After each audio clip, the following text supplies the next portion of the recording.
So oil pan is off, and right now the valve cover is off, oil pan is off. I still left the hydraulic pump attached, but the tubing has been removed. Okay, and also all fluids are removed. It was a little hard but not difficult to remove the oil pan. It was stick to the engine block very good. I don't know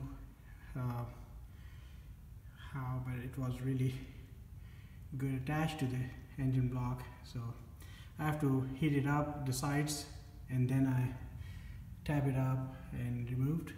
So if you see this, a lot of things are off. And also I want to show you, this is the valve I had for the crack engine block.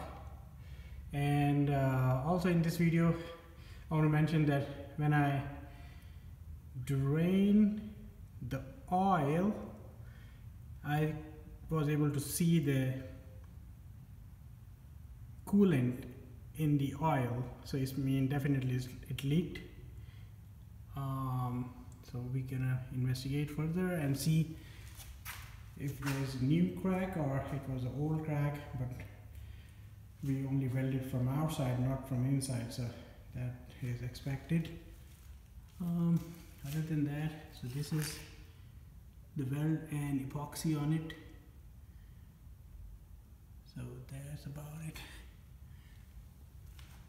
I'll proceed and remove rest of the stuff.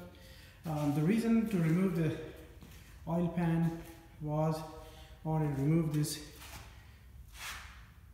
timing gear cover. It cannot come out unless I remove this sump pump bolt. Somehow it was stick. So now I think I can slide it off to the front. That's it.